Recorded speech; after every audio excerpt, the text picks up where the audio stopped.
ತುಂಬಾ ಕಡೆ ಶಾಲೆ ಕಾಲೇಜು ನಮ್ಮ SDMC ಸದಸ್ಯರುಗಳನ್ನ ಭೇಟಿ ಮಾಡುವಂತ ಅವಕಾಶ ಉತ್ಸಾಹವೂ ಇರುತ್ತೆ, ನಿರುತ್ಸಾಹವೂ ಇರುತ್ತೆ. ಆ ಥರ ಅನುಭವಗಳು ಸಾಕಷ್ಟು ಆಗಿದೆ. ಆದರೆ ಇವತ್ತು ತೀರ್ಥಳಿಗೆ ಬಂದಾಗ ನಮ್ಮ SDMCಯ ಎಲ್ಲ ಗೌರವಂತ ಸದಸ್ಯರುಗಳು ಸೇರಬೇಕು ಅಂತ ಹೇಳಿ ವಿನಂತಿಯನ್ನು ಮಾಡಿಕೊಂಡಾಗ ಅಭಿಮಾನದಿಂದ ಮಕ್ಕಳ ಒಂದು ಹಿತದೃಷ್ಟಿಯನ್ನು ಇಟ್ಕೊಂಡು ಇಷ್ಟು ದೊಡ್ಡ ಸಂಖ್ಯೆಯಲ್ಲಿ ಬಂದಂತ ಎಲ್ಲ ಆತ್ಮೀಯ ನಮ್ಮ SDMCಯ ಅಧ್ಯಕ್ಷರು, ಉಪಾಧ್ಯಕ್ಷರು, ಎಲ್ಲ ಪದಾಧಿಕಾರಿಗಳಿಗೆ ವೇದಿಕೆ ಪರವಾಗಿ ಹೃದಯಪೂರ್ವಕವಾಗಿ ಮೊದಲಲ್ಲಿ ನನ್ನ ಅಭಿನಂದನೆಯನ್ನು ತಿಳಿಸ್ತಾರೆ. ನಮ್ಮೆಲ್ಲರ ಗೌರವಂತ ನಾಯಕರು ಸುದೀರ್ಘವಾಗಿ ರಾಜಕೀಯ ಕ್ಷೇತ್ರದಲ್ಲಿ ತಮ್ಮದೇ ಆದಂತ ರಾಜ್ಯದಲ್ಲಿ ಚಾಪನ್ನು ಹೊತ್ತಂತ ನಿಕಟಪೂರ್ವ ಗೃಹ ಸಚಿವರಾಗಿ ಗೌರವಂತ ನಿಮ್ಮೆಲ್ಲರ ಪ್ರೀತಿಯ ಶಾಸಕರಾದಂತ ನಮ್ಮ ನಾಯಕರಂತ ಜ್ಞಾನೇಂದ್ರರವರೇ, ನಮ್ಮ ಗೌರವಿತ ಪಟ್ಟಣ ಪಂಚಾಯತಿಯ ಅಧ್ಯಕ್ಷರಾದಂತ ಸ್ನೇಹಿತರಾದಂತ ರಹಮತುಲ್ಲಾ ಅವರೇ, ಅಧ್ಯಕ್ಷರಾಗಿ ಮತ್ತೊಮ್ಮೆ ಉಪಾಧ್ಯಕ್ಷರಾಗಿ ನಿಮ್ಮೆಲ್ಲರ ಸೇವೆಯ ಸಂಸ್ಥೆ ಶ್ರೀಮತಿ ಗೀತಾ ರಮೇಶ್ ಅವರೇ, ಕ್ರಿಯಾಶೀಲ ಅಧಿಕಾರಿಗಳಾದಂತ ಗಣೇಶ್ ಅವರೇ, ಶಿಕ್ಷಣ ಇಲಾಖೆ ಎಲ್ಲ ಗೌರವದ ಸದಸ್ಯರೇ, ವಿಶೇಷವಾಗಿ ವೇದಿಕೆ ಮುಂಭಾಗದಲ್ಲಿ ಆಸೀನರಾಗಿದ್ದ ಎಲ್ಲ ಗೌರವಿತ ಗಣ್ಯರೇ, ಪತ್ರಿಕಾ ಮಾಧ್ಯಮದ ಸ್ನೇಹಿತರೆ, ಈಗಾಗಲೇ ಪ್ರಾಸ್ತಾವಿಕದಲ್ಲಿ ಸನ್ಮಾನಿತ ಜವಳಿ ಅವರು ಮಾತಾಡಿದಾಗ ರಾಷ್ಟ್ರೀಯ ಗ್ರಾಮೀಣ ಸಾಕ್ಷರತಾ ಮಿಷನ್ ವತಿಯಿಂದ ಹೋದ ವರ್ಷ 1 ಲಕ್ಷ ಬ್ಯಾಗ್ಗಳನ್ನು ನಮ್ಮ ಜಿಲ್ಲೆಯಲ್ಲಿ ಕೊಡುವಂತ ಪ್ರಯತ್ನ ಆಗಿತ್ತು. ಆದರೆ ನಮ್ಮ ತೀರ್ಥಹಳ್ಳಿ ಬರುವಂತ ಸಂದರ್ಭದಲ್ಲಿ ಲೇಟ್ ಆಯಿತು. ಹಾಗಾಗಿ ಈ ವರ್ಷದಲ್ಲಿ ಇಡೀ ಜಿಲ್ಲೆ 1ರಿಂದ 4ನೇ ತರಗತಿವರೆಗೂ ಕೂಡ ಸ್ವೆಟರ್ ಅನ್ನು ಕೊಡುವಂತ ಕಾರ್ಯಕ್ರಮದ ಜೊತೆಯಲ್ಲಿ ಬ್ಯಾಗ್ ಅನ್ನು ಕೂಡ ಕೊಟ್ಟು ಮುಗಿಸೋಣ ಅಂತ ಹೇಳಿ ನಮ್ಮ ಜ್ಞಾನೇಂದ್ರ ಅವರ ಸಲಹೆ ಮೇರೆಗೆ ಇವತ್ತು ಅದ್ಭುತವಾಗಿ ಇವತ್ತು ನಿಮಗೆ ಕೊಡುವಂತ ಒಂದು ಕಾರ್ಯ ಆಗ್ತಾ ಇದೆ. ಹಾಗಾಗಿ ಬ್ಯಾಗ್ ಅನ್ನ 1ರಿಂದ 7ನೇ ತರಗತಿವರೆಗೂ, ಸ್ವೆಟರ್ ಅನ್ನ 1ರಿಂದ 4ನೇ ತರಗತಿವರೆಗೂ ಕೂಡ ಈ ಒಂದು ಕಾರ್ಯಕ್ರಮದಲ್ಲಿ ಕೊಡುವಂತ ಕಾರ್ಯ ಆಗುತ್ತೆ. ಸೊ ಇದ್ರ ಪ್ರಕಾರ 1 ಲಕ್ಷ ಬ್ಯಾಗ್ ಮತ್ತೆ ನಮ್ಮ ಜಿಲ್ಲೆಗೆ 60,000 ಸ್ವೆಟರ್ಗಳು ವಿತರಣೆ ಆಗುತ್ತೆ. ತೀರ್ಥಹಳ್ಳಿಯಲ್ಲಿ 1ರಿಂದ 4th ಸ್ಟ್ಯಾಂಡರ್ಡ್ ಕೂಡ ಹತ್ತಿರ 3,000 ಮಕ್ಕಳಿಗೆ ಮಾತ್ರ ಸ್ವೆಟರ್ನ ವಿತರಣೆ ಆಗುತ್ತೆ. ಅದೇ ರೀತಿ ಬ್ಯಾಗ್ ಸುಮಾರು ಬ್ಯಾಗ್ ಎಷ್ಟಾಗುತ್ತೆ, 1ರಿಂದ 7 ಅಂದ್ರೆ 6,000 ಆಗುತ್ತೆ. 6,000 ಮಕ್ಕಳಿಗೆ ಬ್ಯಾಗ್ ಅನ್ನ ಕೊಡುವಂತ ಒಂದು ಕಾರ್ಯ. ನಾನು ಡೆಲ್ಲಿಗೆ ಕೂತಾಗ ಯಾರು ಬೇರೆ ಒಂದು ಕಾರಣಕ್ಕೆ ಈ ರಾಷ್ಟ್ರೀಯ ಗ್ರಾಮೀಣ ಸಾಕ್ಷರತಾ ಮಿಷನ್ನ ಪದಾಧಿಕಾರಿಗಳು ಎಲ್ಲ ಕೆಲಸಕ್ಕೋಸ್ಕರ ಬಂದಿದ್ರು. ಅಲ್ಲಪ್ಪ ಇದೆಲ್ಲ ಕಾರ್ಯಕ್ರಮ ಗೊತ್ತೇ ಇಲ್ಲಲ್ಲ, ಕೇವಲ ಇದು ಬೇರೆ ರಾಜ್ಯಗಳಲ್ಲಿ ವಿನಿಯೋಗ ಆಗ್ತಾ ಇದೆ, ನಮ್ಮ ರಾಜ್ಯಕ್ಕೆ ನನ್ನ ಕ್ಷೇತ್ರಕ್ಕೂ ಕೂಡ ಪ್ರತಿ ವರ್ಷ ಏನಾದರೂ ಒಂದು ಕೊಟ್ಟಲೇಬೇಕು ಅಂತೇಳಿ ವಿನಂತಿಯನ್ನು ಮಾಡಿದಂತ ಪ್ರತಿಫಲ ಹೋದ ವರ್ಷ ಬ್ಯಾಗ್ ಮತ್ತು ಈ ವರ್ಷ ಸ್ವೆಟರ್ ಕೊಟ್ಟಿದ್ದಾರೆ. ಹಾಗೆ ಪ್ರತಿ ವರ್ಷವೂ ಕೂಡ ಏನಾದರೂ ಒಂದು ಮಕ್ಕಳಿಗೆ ಶಿಕ್ಷಣಕ್ಕೆ ಪ್ರೋತ್ಸಾಹ ಕೊಡುವಂತ ಒಂದು ಕಾರ್ಯ ಮಾಡೋಣ ಅಂತೇಳಿ ಈ ಸಂದರ್ಭದಲ್ಲಿ ಹೇಳ್ತಾ, ಈಗ ಬಂದಾಗ ಫ್ಲಾಶ್ ಆಯ್ತು, ಬರೀ ಮಕ್ಕಳಿಗೆ ಕೊಟ್ಟಾಗಲ್ಲ, ಬರೋದ್ರಿಂದ SDMC ಸದಸ್ಯರು ಕೂಡ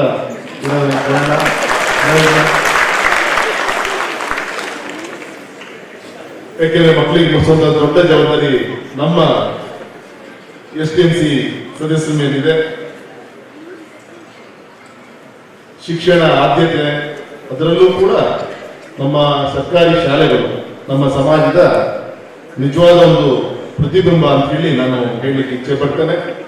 ನಮ್ಮ ಸರ್ಕಾರಿ ಶಾಲೆಯ ಮಕ್ಕಳಿಗೆ ಏನು ಕೊರತೆ ಆಗಿದ್ದೀನಿ, ಸರ್ಕಾರದ ಕೇಂದ್ರ ಮತ್ತೆ ರಾಜ್ಯ ಸರ್ಕಾರದ ಏನೇನು ಯೋಜನೆಗಳಿದೆ ಅದೆಲ್ಲದೂ ಕೂಡ ಸರಿಯಾದ ರೀತಿಯಲ್ಲಿ ತಲುಪಿಸುವಂತ ಒಂದು ಕಾರ್ಯ ಆಗ್ಬೇಕಾಗಿದೆ. ಹಿಂದೆ ಒಂದು ಕಾಲದಲ್ಲಿ ಸ್ಯಾಲರಿ ಕೂಡ ನಮ್ಮ ಟೀಚರ್ಸ್ಗೆ 2-3 ಮಂತ್ಸ್ ಒಂದು ಸ್ಯಾಲರಿ ಬರ್ತಾ ಇತ್ತು. ಆದ್ರೆ ಇವತ್ತು ಆದ್ಯತೆ ಶಿಕ್ಷಣಕ್ಕೆ ಯಾವುದೇ ಕೊರತೆ ಆಗಿರ್ತೀವಿ, ಒಂದು ತಲೆಗೆ ಒಂದು ಮಗುವಿನ ಒಂದು ಸ್ಟೂಡೆಂಟಿನ ಒಂದು ಅವರೇಜ್ ನಾನು ಲೆಕ್ಕ ಹಾಕಿದಾಗ ಒಂದು ಮಗುವಿಗೆ ಒಂದು 70ರಿಂದ 1 ಲಕ್ಷದವರೆಗೂ ಕೂಡ ಕೇಂದ್ರ ಮತ್ತೆ ರಾಜ್ಯ ಸರ್ಕಾರ ಹಣವನ್ನ ಇವತ್ತು ಶಿಕ್ಷಣ ಇಲಾಖೆಗೆ ವೆಚ್ಚವನ್ನ ಮಾಡ್ತಾ ಇದೆ. ಉದಾಹರಣೆಗೆ ಮೊನ್ನೆ ಅಜಿತ್ ಪ್ರೇಮ್ಜಿ ಅವರು ನಮ್ಮ ರಾಜ್ಯದ ದೊಡ್ಡ ಒಬ್ಬ ಇಂಡಸ್ಟ್ರಿಯಲಿಸ್ಟು, ಕೈಗಾರಿಕಾ ಉದ್ಯಮಿ, ಅವರ CSR ಫಂಡ್ ಅಲ್ಲಿ ರಾಜ್ಯ ಸರ್ಕಾರಕ್ಕೆ 10,000 ಕೋಟಿ ಅನುದಾನವನ್ನ ನಮ್ಮ ಶಾಲೆ ಮಕ್ಕಳಿಗೆ ಮಧ್ಯಾಹ್ನದ ಬಿಸಿ ಊಟಕ್ಕೆ ಮೊಟ್ಟೆಯನ್ನು ಕೊಡ್ಲಿಕ್ಕೋಸ್ಕರನೇ ಆ ಒಂದು ಹಣವನ್ನ ದಾನವನ್ನು ಮಾಡಿದ್ದು ಕೂಡ ನಮ್ಗೆ ಗೊತ್ತಂತ ವಿಚಾರ. ಈ ರೀತಿ ಇವತ್ತು ಸಮಾಜದ ಜೊತೆಗಿದೆ, ಅದು ಬೇಕಾದಂತ ಇನ್ಫ್ರಾಸ್ಟ್ರಕ್ಚರ್ ಇರ್ಬೋದು, ಎಲ್ಲದೂ ಕೂಡ ಪರಿಪೂರ್ಣ ಆಗ್ತಾ ಇದೆ. ತಲೆ ಹಚ್ಚೋ ಕೊಬ್ಬರಿ ಎಣ್ಣೆಯಿಂದ ಹಿಡಿದು ಮೈಮೇಲೆ ಹಾಕೋ ಬಟ್ಟೆಯಿಂದ ಹಿಡಿದು ಓದ ಪುಸ್ತಕದಿಂದ ಹಿಡಿದು ಎಲ್ಲದೂ ಕೂಡ ಸರ್ಕಾರ ಇವತ್ತು ಪ್ರೊವೈಡ್ ಮಾಡ್ತಾ ಇದೆ. ಆ ಒಂದು ನೀವು ಕೊಟ್ಟಂತ ತೆರಿಗೆ ಹಣ ವಾಪಸ್ ಮಕ್ಕಳಿಗೆ ಆ ರೀತಿ ಕೇಂದ್ರ ರಾಜ್ಯ ಸರ್ಕಾರಗಳು ಕೊಡಿಸಿರುತ್ತ ಈ ಸಂದರ್ಭದಲ್ಲಿ ನಮ್ಮ SDMC ಮತ್ತೆ ಹೆತ್ತಂತ ತಂದೆ ತಾಯಿಯರು ಮತ್ತೆ ಶಿಕ್ಷಕರ ಒಂದು ವಿಶೇಷವಾದಂತ ಒಂದು ಹೆಚ್ಚಿನ ಒಂದು ಪ್ರಯತ್ನ ಆಗ್ಬೇಕಾಗಿದೆ. ಅವಾಗ ಎಲ್ಲದೂ ಕೂಡ ಪರಿಪೂರ್ಣ ಆಗಲಿಕ್ಕೆ ಸಾಧ್ಯ ಅಂತ ಈ ಸಂದರ್ಭದಲ್ಲಿ ಹೇಳ್ತಾ, ಈ ಕಾರ್ಯಕ್ರಮ ಇವತ್ತಿನ ಕಾರ್ಯಕ್ರಮ ನಾನು ನಾಡಿನಿಂದ ಪಾರ್ಲಿಮೆಂಟ್ ಸೆಷನ್ ಶುರು, ನಾವು 1 ತಿಂಗಳು ಮತ್ತೆ ವೀಕೆಂಡ್ ಮಾತ್ರ ಬಂದು ಹೋಗ್ತೇನೆ. ಅಷ್ಟೊಳಗೆ ನಮ್ಮ ಗ್ರಾಮೀಣ ಕೊಡಬೇಕು ಮಕ್ಕಳಿಗೆ. ಆಲ್ರೆಡಿ 2 ಮಂತ್ಸ್ ಆಯ್ತು ಶಾಲೆಗಳು ಶುರುವಾಗಿ ಅಂತ ಹೇಳಿದಾಗ ಫಸ್ಟ್ ಯಾವ ತಾರೀಕಲ್ಲಿ ಕೊಡಬೇಕು ಅಂತ ಯೋಚನೆ ಮಾಡಿದಾಗ ಇಡೀ ರಾಜ್ಯಕ್ಕೆ ಹೆಮ್ಮೆ ತಂದಂತ ಒಂದು ಗೌರವ ತಂದಂತ ನಮ್ಮ ತೀರ್ಥಹಳ್ಳಿ ಕ್ಷೇತ್ರ SSLC ಪರೀಕ್ಷೆಯಲ್ಲಿ ಫಲಿತಾಂಶದಲ್ಲಿ ತೀರ್ಥಹಳ್ಳಿ ಫಸ್ಟ್ ಪ್ರಥಮ ರ್ಯಾಂಕಿಂಗ್ ಕೂಡ ತೆಗೆದುಕೊಂಡಿದೆ. ಪರ್ಸೆಂಟೇಜ್ ಆಫ್ ಡಿಸ್ಟಿಂಕ್ಷನ್ ಪಾಸಿಂಗು ಕೂಡ ನಮ್ಮ ತೀರ್ಥಹಳ್ಳಿ ಹೆಚ್ಚು. ಹಾಗಾಗಿ ಈ ವಿದ್ಯೆಗೆ ಹೆಚ್ಚು ಸವಲತ್ತು ಇರುವಂತ, ಹೆಚ್ಚು ಶಕ್ತಿ ಇರುವಂತ ಈ ನಮ್ಮ ತೀರ್ಥಹಳ್ಳಿ ಕ್ಷೇತ್ರದಲ್ಲಿ ಈ ಕಾರ್ಯಕ್ರಮ ಮಾಡಿದ್ರೆ ಚೆನ್ನಾಗಿ ಅಂತೇಳಿ ಬಂದಾಗ ತುಂಬಾ ಅಭಿಮಾನದಿಂದ ತಾವೆಲ್ಲರೂ ಕೂಡ ಈ ಕಾರ್ಯಕ್ರಮವನ್ನ ನೆರವೇರಿಸಿಕೊಟ್ಟಿದ್ದೀರಿ. ಈ ಸಂದರ್ಭದಲ್ಲಿ ತಮಗೆ ನಾನು ಅಭಿನಂದನೆಯನ್ನು ತಿಳಿಸ್ತಾ, ಇವತ್ತು ಕೇಂದ್ರ ಸರ್ಕಾರ ಸ್ವಾವಲಂಬನೆಗೆ ಮತ್ತೆ ಬಲಿಷ್ಠ ಮತ್ತೆ ಸುಭದ್ರ ಒಂದು ಭಾರತದ ಒಂದು ನಿರ್ಮಾಣ ಮಾಡಲಿಕ್ಕೆ ರಾಷ್ಟ್ರೀಯ ಶಿಕ್ಷಣ ನೀತಿಯನ್ನ ಜಾರಿಗೆ ತಂದಿದೆ. ರಾಷ್ಟ್ರೀಯ ಶಿಕ್ಷಣ ನೀತಿಯ ಉದ್ದೇಶ ನೀವು ಎಷ್ಟು ಜನರಿಗೆ ಶಿಕ್ಷಣವನ್ನ ಕೊಡ್ತೀರಿ ಅನ್ನೋಕ್ಕಿಂತ ಯಾವ ರೀತಿಯಂತ ಶಿಕ್ಷಣವನ್ನು ನೀವು ಕೊಡ್ತಾ ಇದ್ದೀರಿ ಅನ್ನೋದು ಮುಖ್ಯವಾದಂತ ಒಂದು ವಿಚಾರವನ್ನ ಈ ಒಂದು ರಾಷ್ಟ್ರೀಯ ಶಿಕ್ಷಣ ನೀತಿಯಲ್ಲಿ ವಿಚಾರಗಳನ್ನು ಇಟ್ಕೊಂಡು ಇಂಪ್ಲಿಮೆಂಟ್ ಮಾಡಿದ್ದಾರೆ. ಇಲ್ಲಿ ನಮ್ಮ ರಾಜ್ಯ ಸರ್ಕಾರ ಈ ಒಂದು ಶಿಕ್ಷಣ ನೀತಿ ಅವಶ್ಯಕತೆ ಇಲ್ಲ ಅಂದ್ರೆ ಇನ್ನೂ ಒಂದು ಬೇರೆ ರೀತಿಯಂತ ಯೋಚನೆ ಮಾಡ್ತಾ ಇರ್ಬೋದು. ಆದ್ರೆ ಎಲ್ಲೋ ಕಡೆ ನಂಗೆ ಆತಂಕ, ನಮ್ಮ ಸರ್ಕಾರಿ ಶಾಲೆ ಮಕ್ಕಳಿಗೆ ನಮ್ಮ ಈ ಒಂದು ಉದ್ದೇಶ ರಾಷ್ಟ್ರೀಯ ಶಿಕ್ಷಣ ನೀತಿಯ ಒಂದು ಮೂಲ ಅಡಿಪಾಯ ವಿಚಾರ ಎಲ್ಲಿ ತಪ್ಪೋಗುತ್ತೋ ಅನ್ನೋಂಥ ಒಂದು ಆತಂಕನೂ ಕೂಡ ನನಗಿದೆ. ಆದ್ರೆ ಬೇರೆ ಬೇರೆ ಪ್ರೈವೇಟ್ ಇನ್ಸ್ಟಿಟ್ಯೂಷನ್ಸ್ಗಳು ಈಗ ಆಲ್ರೆಡಿ ಈ ಒಂದು ಎಜುಕೇಶನ್ ಅನ್ನ ಇಂಪ್ಲಿಮೆಂಟ್ ಮಾಡಿದ್ದಾರೆ. ಆದ್ರೆ ಗೌರ್ಮೆಂಟ್ ಶಾಲೆಗಳಿಗೆ ಮಾತ್ರ ಮತ್ತೆ ಇಡೀ ದೇಶದ 16-17 ರಾಜ್ಯದಲ್ಲೂ ಕೂಡ ಈಗ ಆಲ್ರೆಡಿ ಇದು ಇಂಪ್ಲಿಮೆಂಟ್ ಆಗಿದೆ. ನಮ್ಮ ಕರ್ನಾಟಕದ ಕೆಲವು ರಾಜ್ಯಗಳಲ್ಲಿ ಮಾತ್ರ ಇದನ್ನು ಕೂಡ ಪೆಂಡಿಂಗ್ ಇದೆ. ಆದಷ್ಟು ಬೇಗ ಈ ಒಂದು ಹೊಸ ಶಿಕ್ಷಣ ನೀತಿ, ಇದರ ಗುರಿ, ಇದರ ಹೊಸ ಪಠ್ಯಕ್ರಮ ಇದೆಲ್ಲದೂ ಕೂಡ ಜಾರಿ ತಂದ್ರೆ 100 ಒಂದು ಅಂತಾರಾಷ್ಟ್ರೀಯ ಮಟ್ಟದಲ್ಲಿ ಮಕ್ಕಳನ್ನ ಆ ಗ್ಲೋಬಲ್ ಕಾಂಪಿಟೇಷನ್ಗೆ ಬೆಳೆಸುವಂತ ಒಂದು ಶಿಕ್ಷಣ ನೀತಿಯನ್ನ ಇದರಲ್ಲಿ ಈ ಒಂದು ಮೂಲ ವಿಚಾರಗಳನ್ನ ಇಟ್ಕೊಂಡು ಈ ಒಂದು ಕಾರ್ಯಕ್ರಮದಲ್ಲಿ NEP ವಿಚಾರವನ್ನ ಇಟ್ಕೊಂಡು ಇದರಲ್ಲಿ ಒಂದು ಮಕ್ಕಳ ಒಂದು ಸಾಮರ್ಥ್ಯವನ್ನು ಹೆಚ್ಚಿಗೆ ಮಾಡುವಂಥದ್ದು ಇರ್ಬೋದು. ಶಿಕ್ಷಣ ಎಲ್ರಿಗೂ ಕೂಡ ಲಭ್ಯ ಆಗಬೇಕು, ಒಂದು ಗುಣಮಟ್ಟದ ಒಂದು ಶಿಕ್ಷಣಕ್ಕೆ ಆಗ್ಬೇಕು, ಮತ್ತೆ ನ್ಯಾಯಸಮ್ಮತವಾದಂತಹ ಒಂದು ಮಾರಲ್ ಎಜುಕೇಶನ್ ಇಟ್ಕೊಂಡು ಇದರಲ್ಲಿ ಹೆಚ್ಚಿನ ಒಂದು ಆದ್ಯತೆಯನ್ನ ಕೊಟ್ಟಿರುವಂತ ಒಂದು ವ್ಯವಸ್ಥೆ ಅಂತ ಹೇಳಿ ಈ ಸಂದರ್ಭದಲ್ಲಿ ನಾನು ಹೇಳ್ತಾ, ವಿಶೇಷವಾಗಿ ಬಂದಂತ ನಮ್ಮ ಪೋಷಕರಿಗಿರ್ಬೋದು, ನಮ್ಮ SDMC ಸದಸ್ಯರಿಗಿರ್ಬೋದು, ಒಂದು 10% ಒಂದು ಮೀಸಲಾತಿಯನ್ನ, ಮೇಲ್ಜಾತಿಗಳ ಒಂದು ಮೀಸಲಾತಿಯನ್ನ, ಒಂದು ಎಕನಾಮಿಕಲಿ ವೀಕರ್ ಸೆಕ್ಷನ್, ಜಾತಿ ಭೇದ ಮರೆತು ಕೊಡುವಂತ ಒಂದು ಪ್ರಯತ್ನ ಆಗಿದೆ. ಅದನ್ನ ಸರಿಯಾದ ರೀತಿಯಲ್ಲಿ ಆ ಒಂದು ಎಕನಾಮಿಕಲಿ ವೀಕರ್ ಸೆಕ್ಷನ್ ಮಕ್ಕಳಿಗೆ ತಲುಪುವಂತ ದಿಕ್ಕಿನಲ್ಲಿ ನೀವು ಗಮನವನ್ನು ಕೊಡಬೇಕಾಗುತ್ತೆ. ಇನ್ನೊಂದು EWC ಇದರಲ್ಲಿ ಮೀಸಲಾತಿಯನ್ನ ಪರಿಶಿಷ್ಟ ಜಾತಿ ಮತ್ತೆ ನಮ್ಮ ಪರಿಶಿಷ್ಟ ಪಂಗಡ ಮತ್ತೆ ಹಿಂದುಳಿದ ವರ್ಗದ ಮೀಸಲಾತಿಯ ಒಂದು ಯೋಜನೆಯಲ್ಲಿ ಮಕ್ಕಳಿಗೆ ಒಂದು 27% OBC ಒಂದು ಮಕ್ಕಳಿಗೆ ದೇಶದಲ್ಲಿ ಈಗಾಗಲೇ ಮೀಸಲಾತಿಯನ್ನು ಕೊಟ್ಟಿದೆ. ಅದು ಪದವಿಯಿಂದ ಹಿಡಿದು up to medical higher education ಕೂಡ ಎಲ್ಲದೂ ಕೂಡ ಅವಕಾಶಗಳಿದೆ.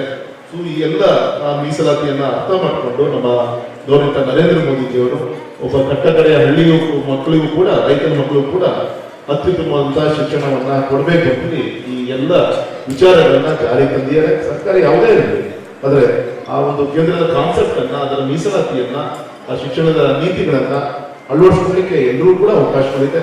ಅದನ್ನ ಸರಿಯಾದ ರೀತಿಯಲ್ಲಿ ತಾವೆಲ್ಲರೂ ಕೂಡ ತಿಳಿಸುವಂತ ಪ್ರಯತ್ನ ಆಗ್ಬೇಕು, ಅದು ಯುಟಿಲೈಸೇಷನ್ ಕೂಡ ಆಗ್ಬೇಕು ಅಂತ ವಿನಂತಿಯನ್ನು ಮಾಡ್ಕೊಂತ ಅತ್ಯಂತ ಹೆಮ್ಮೆಯಿಂದ ನಾನು ಹೇಳಲಿಕ್ಕೆ ಇಚ್ಛೆ ಪಡ್ತೇನೆ. ನಮ್ಮ ಶಿವಮೊಗ್ಗ ಕ್ಷೇತ್ರದಲ್ಲಿ 2008ರಿಂದ 2024-25ವರೆಗೂ ಕೂಡ ಸಾಕಷ್ಟು ಶಿಕ್ಷಣ ಕ್ರಾಂತಿ ನಮ್ಮ ಶಿವಮೊಗ್ಗ ಕ್ಷೇತ್ರದಲ್ಲಿ ಆಗಿದೆ.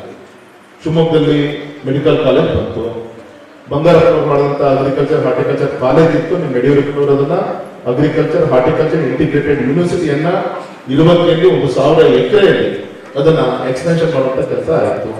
ಆಯುರ್ವೇದಿಕ್ ಕಾಲೇಜ್ ಆಯಿತು, ವೆಟರ್ನರಿ ಕಾಲೇಜ್ ಆಯಿತು. ಈ ರೀತಿ ಪಾಲಿಟೆಕ್ನಿಕ್ ಕಾಲೇಜ್, ಮಹಿಳಾ ಕಾಲೇಜ್ಗಳಿರ್ಬೋದು. ಆಮೇಲೆ ನಮ್ಮ ಏರ್ಪೋರ್ಟ್ ಮುಂಭಾಗ ಆಯುಷ್ ಯೂನಿವರ್ಸಿಟಿಯನ್ನ ಓಪನ್ ಮಾಡಲಿಕ್ಕೆ ಕೂಡ ಈಗ ಆಲ್ರೆಡಿ ಹಿಂದಿನ ಕ್ಯಾಬಿನೆಟ್ ಸರ್ಕಾರದಲ್ಲಿ ಆಗಿತ್ತು. ಇವತ್ತಿನ ಒಂದು ಸರ್ಕಾರ ಜಾರಿ ತರಬೇಕಾಗಿದೆ. ಈ ರೀತಿ ಶಿಕ್ಷಣಕ್ಕೆ ಹೆಚ್ಚಿನ ಒಂದು ಒತ್ತನ್ನ ಶಿವಮೊಗ್ಗ ಕ್ಷೇತ್ರದಲ್ಲಿ ಆಗ್ತಾ ಇದೆ ಅಂತ ಇವತ್ತು ನಾನು ಅಭಿಮಾನ ಹೇಳ್ತೀನಿ.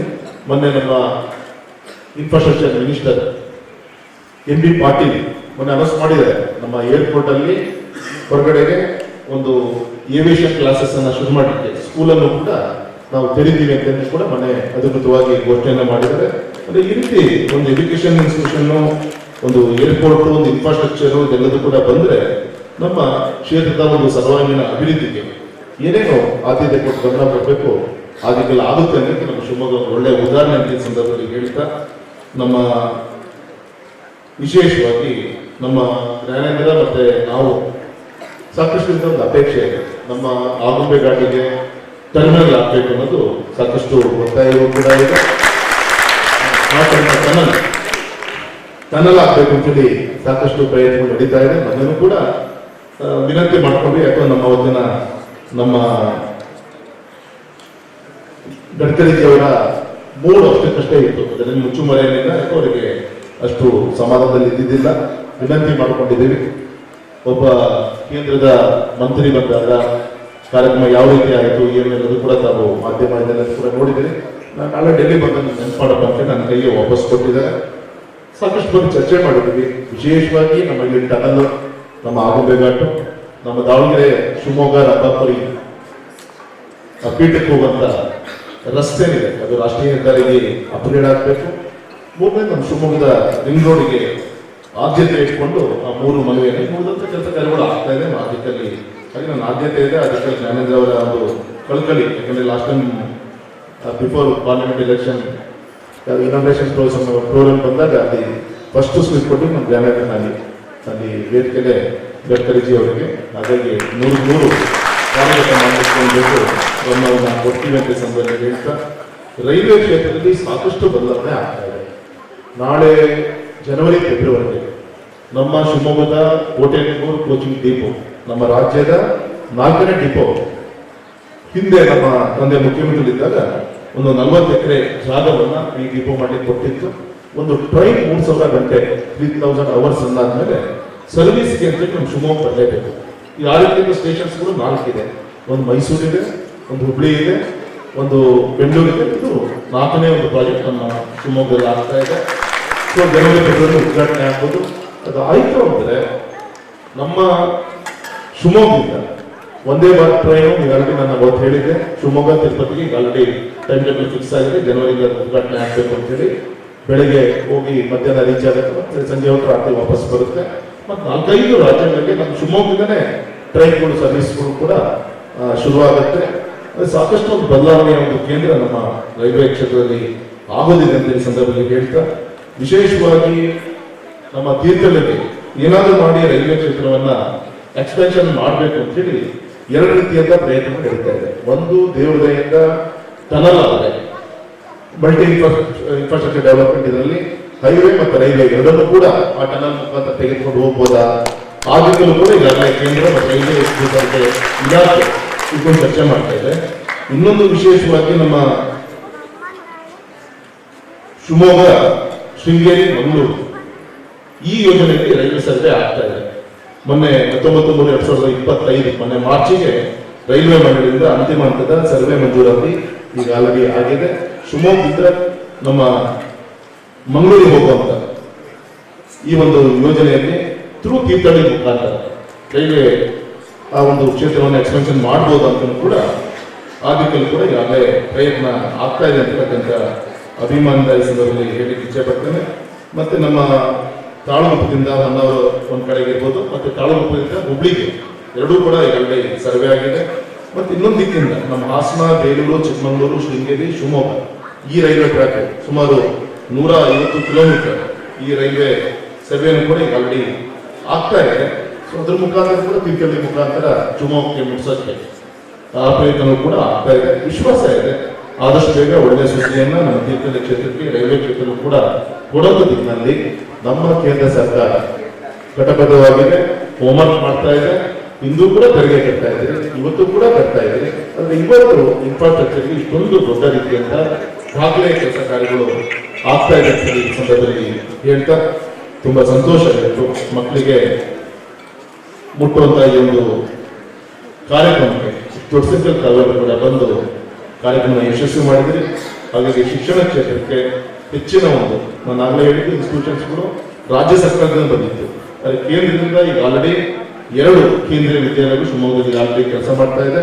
ನಮ್ಮ ಜ್ಞಾನದೇವರು ಹೋಮ್ ಮಿನಿಸ್ಟರ್ ಇದ್ದಾಗ ಅಮಿತ್ ಶಾ ಜೊತೆ ಮಾತಾಡಿ ರಾಷ್ಟ್ರೀಯ ರಕ್ಷಣಾ ಯೂನಿವರ್ಸಿಟಿ ಈಗ ಆಲ್ರೆಡಿ ರಾಜೀವ್ದಲ್ಲಿ ಶುರುವಾಗಿದೆ. ಮೊನ್ನೆ ಶಿವಮೊಗ್ಗ ಗ್ರಾಮಾಂತರ 25 ಎಕರೆ ಜಾಗ ಕೊಟ್ಟಿದೆ. ಅಲ್ಲೊಂದು ವ್ಯವಸ್ಥಿತವಾದಂತ ಪರ್ಮನೆಂಟ್ ಸ್ಕೂಲ್ ಕೂಡ ಅಲ್ಲಿ ಶುರುವಾಗಲಿದೆ. ಅಂದ್ರೆ ಈ ರೀತಿ ರ್ಯಾಪಿಡ್ ಆಕ್ಷನ್ ಫೋರ್ಸ್ ಭದ್ರಾವತಿ ಸುಮಾರು 100-300 ಎಕರೆ ಜಾಗದಲ್ಲಿ ಅಲ್ಲೂ ಕೂಡ ಈ ರೀತಿ ಶಿವಮೊಗ್ಗಕ್ಕೆ ಅನೇಕ ಯೋಜನೆಗಳು ಹರಿದು ಬರ್ತಾ ಇದೆ. ಬರೋದ್ರಲ್ಲಿ ನಮ್ಮ ಮಕ್ಕಳ ಒಂದು ಭವಿಷ್ಯಕ್ಕೋಸ್ಕರ ಎಲ್ಲ ಕಾರ್ಯಕ್ರಮಗಳು ಆಗ್ತಾ ಇದೆ ಅಂತ ಅತ್ಯಂತ ಅಭಿಮಾನ ಹೇಳ್ತಾ ಈ ಕೆಲಸವನ್ನು ಮಾಡುವಂತ ಒಂದು ಸೇವೆಯನ್ನು ಮಾಡುವಂತ ಅವಕಾಶ ಮಾಡಿಕೊಟ್ಟಂತ ತೀರ್ಥಹಳ್ಳಿ ಕ್ಷೇತ್ರದ ಎಲ್ಲ ಬಂಧು ಬೆಂಬಲಿಗರಿಗೆ ವಂದನೆ, ಅಭಿನಂದನೆ ತಿಳಿಸಿ ನಾನು ಮಾತನಾಡ್ತೇನೆ. ನಮಸ್ಕಾರ.